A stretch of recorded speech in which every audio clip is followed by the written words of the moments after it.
even in October, when we first started hearing from some of the students who spoke up in these press conferences, has the anti-Semitism still continued even 5 months later on campus? Yeah, that's a great question. That's a question that I get all the time. And the answer is it's not only that it's continued, it's become worse. It's become worse and worse, right? So things that would have shocked us in the beginning of October, right? The rhetoric of from the river to the sea, we don't want two states, we want all of 48, all of those things, globalized intifada, are now something that has become normalized, that people are just desensitized. And the things we're hearing now, for example, at Columbia's campus, are things like death to the Zionist state, calls to remove every former IDF soldier from campus, including myself and almost all of the Israeli professors, all of the Israeli doctors at the University Medical Center. So it's just getting really out of hand, and only because the administration has refused to take any action. So also, but you've been very vocal and very brave, again, going on social media, talking about the cowardice of the administration to not do anything about it. But now you've been getting death threats, and I mean, have you been, aside from what we're going to talk about in a second, is your own physical safety, are you worried for yourself? Yeah, so I'm not worried for my physical safety, and I don't see myself as brave. I see myself as having to do something that just needs to be done. I've been put into a corner. Us, the Jewish community, has been put into a corner. And this time we're not going to sit idly by while we see this anti-Semitic wave. At the same time, I try to minimize my times that I spend on main campus because I personally don't feel comfortable. I don't feel safe. I have been confronted by a student organizer, pro-Hamas student organizer, who started screaming at me. Whenever I show up on campus, it shows up in all their WhatsApp groups they organize. So personally, I try to minimize my time on the main campus, but I won't stop fighting this fight because it's the good fight. It's the right fight. Well, and it is the right thing to do. But now you're under investigation. Like, for what? That's a great question. You'll have to ask the university. Given the policies of the investigation, I cannot share many details, and I want to respect the policies of the university. I can tell you this: they're only investigating me for my online presence, so my advocacy for the Jewish students, the Jewish faculty, and the Jewish staff at Columbia.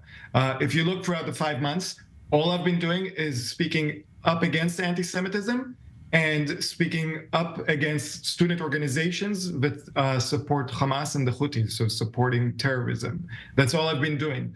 I never focused on any specific student or individual. I have never targeted anyone based on any protected class. Nothing. I would never think of targeting anyone based on their race, gender, whatever it is.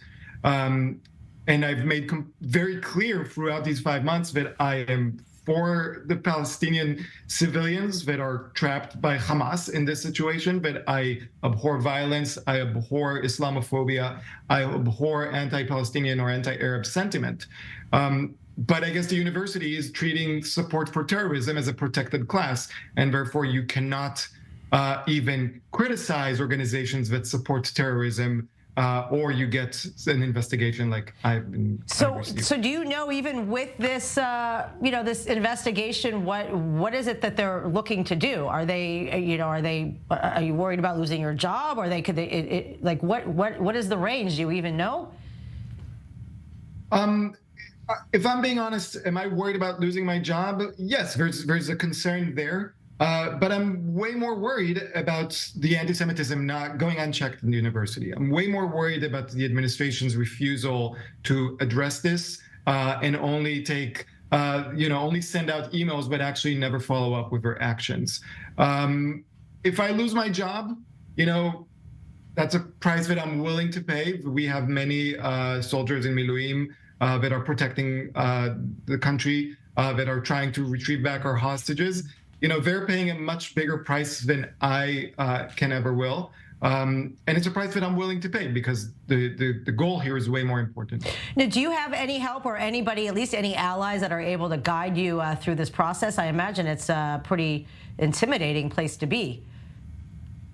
So I've retained legal counsel. This is the first time in my adult life, or the first time in my life that I've been needed lawyers for anything.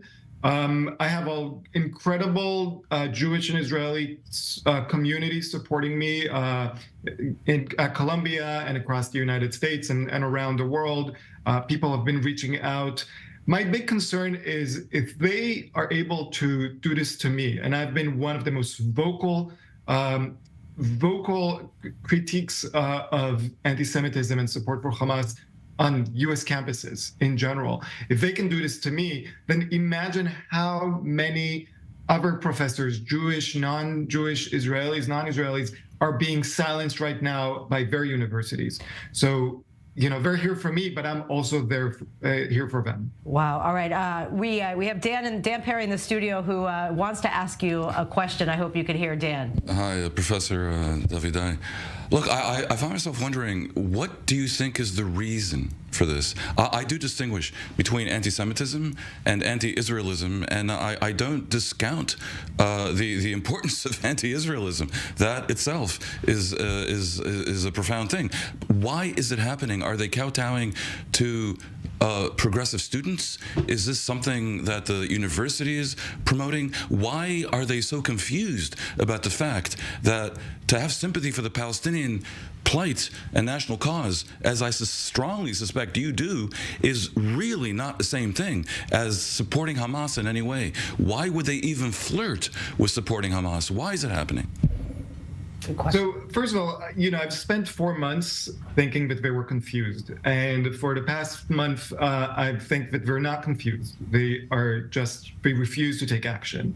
There are many different reasons for this. And if you follow my actions on social media, you will see we have professors that are not academics, they're ideologues. They indoctrinate the students. They have gone on record saying that they don't apologize for Hamas, they support Hamas. Wow. We have student organizations that have been acting with complete impunity, not doing, not facing any consequences for these unsanctioned protests, for these genocidal chants. It goes all the way from the students that see that nothing is happening because the administration refuses to enforce its own laws, its own rules, to then the students receiving support from faculty who show up to these unauthorized protests and chant things like globalized intifada. So, it's endemic, and, this is why Columbia University is facing 2 lawsuits about civil rights issues and a congressional investigation. But we also have seen, that the Harvard and University of Pennsylvania, which is my alma mater, I mean, to think what's happened even, I went to UPenn. These things were never issues. It's unbelievable how much, I won't age myself, things have changed where professors have to be afraid of students. I remember being a student, and I had so much respect for the professors. And look, these universities used to be bastions of liberalism, and now they're bastions of progressivism. I'm actually an alumnus of both Penn and Columbia, and I feel shame right now because of what's happening. It really is unbelievable, and I would like these universities to have some moral clarity. Please, Professor Levitin. I'll tell you, everything boils down. So I would say they're not bastions of progressivism; they're bastions of illiberalism, right? They've gone so extreme, right? But I will tell you, everything boils down to this rhetoric of powerful and powerless, right? And the student organizations, even though they act in mobs of thousands of people, they perceive themselves as victims, they perceive themselves as the powerless, and then a single vocal Jewish professor speaking up is perceived as the powerful. It ends up being the case that I'm the one that can't go on main campus, and they can with complete impunity, just roam around and shout for the killing of the Jews. But that's their narrative. Have you also seen it also within the student body? Because I was just, a UCLA delegation came last week, and one of the, in the medical school, they have found in the first year required medical school curriculum, very anti-Semitic content. And Dr. Hoffman is also taking it to the administration and doing anything, but they're feeling feeling terrified. But are you seeing it within the curriculum and in the student body? But isn't there a pushback at this point, a little bit, against all this? Well, we are seeing it in curriculum. So I'll give you just two examples. One, a course that now has a section called From Occupation to Genocide.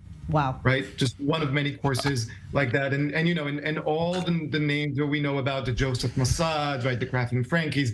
But another thing is the Columbia School of Social Work, right? The place that is training the people that are supposed to be the most empathetic and sympathetic for everyone's plight.